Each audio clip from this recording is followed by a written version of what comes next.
जब हम मंदिर में भगवान की प्रतिमा को देखते हैं, देखकर उनके भावों को देखकर हम अंतर्मुख होकर अपने भावों के संबंध में विचार चलेगा अपना, या उनकी सर्वज्ञता, उनकी वितरागता के बारे में हमें विचार आ जाएगा, उसका स्वरूप हमारे ख्याल में आ जाएगा, तो ही हमने वो दर्शन किया, या तभी हमारी विशुद्धि होगी।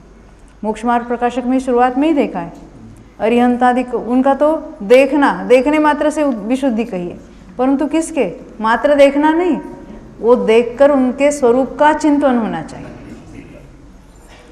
हमारे घरों में हमारे माता के, पिता के, किसी दादा के, दादी के, नानी के फोटो लगे रहते, हमें तो उनका स्मरण है वो कैसे थे, तो हम उनके प्रति हाथ जोड़ते हैं, हमें आदर बुद्धि हो जाती है। हमारे कोई मित्र या कोई अन्य कोई पहचान वाले आते, हमने हाथ जोड़े तो उन्होंने भी हाथ जोड़े, तो उन्हें क्या पता वे कैसे थे। हम इमली का नाम लेते तो क्या होता है, पानी आता है। अच्छा क्यों, उसका भाव वासन हो गया इसलिए। ऐसे ही क्या वितरागता की मूर्ति देखकर हमें वो वितरागता के भाव होते हैं अंदर के नहीं होते, ये देखना है। हाँ, भाव वासन होना चाहिए। ये जो वितरागता और सर्वज्ञता क्या है, उनका स्वरूप कैसा है, जब भगवान की मूर्ति क्यों विराजमान करते हैं, क्योंकि साक्षात भगवान जैसे वो हमने मूर्ति में वो स्थापना निक्षेप कर दिया है ना, तो साक्षात जैसे समोचरण में भगवान विराजमान है, उनके यहाँ स्थापना करके हम वैसा ही उनके साथ यानी उनका स्मरण करते, उनको देखकर उनके गुणों की यहाँ हमें आदर बुद्धि हो जाती है, उनके गुणों का स्मरण करते हैं, तब जाके वो शुभ भाव हो गए। यानी शुभ भाव भी अलग अलग ग्रेड के, अलग अलग क्वालिटी के हो गए। स्कूल खोलना शुभ भाव है कि अशुभ भाव है? स्कूल खोलना है, हॉस्पिटल खोलना है, किसी को मदद करना है, चलते चलते रास्ते में किसी को कोई तकलीफ हुई तो उसको हम हाथ दे के उठाएंगे, वो भी शुभ भाव है।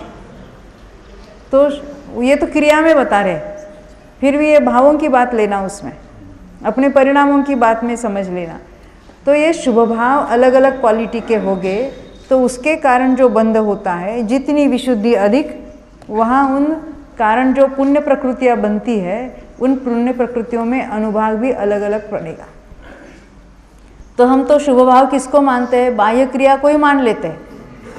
अब ठीक है, बाह्य क्रिया के साथ उसमें अपने परिणाम लगे हो तो ये परिणाम भी विशुद्ध हो गए।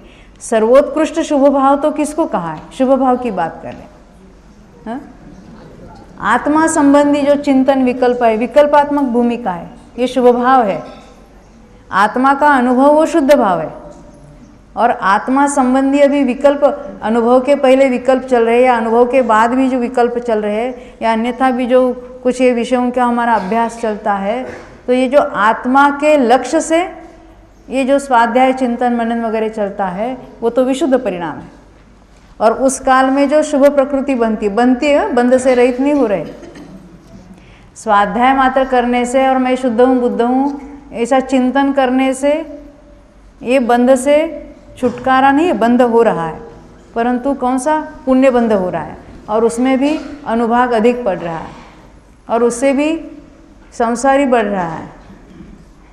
फिर भी अशुभ से बचने के लिए, और जब तक अंतरंग में स्थिरता नहीं होती, तो अपनी कमजोरी के वश ऐसा शुभ भाव भी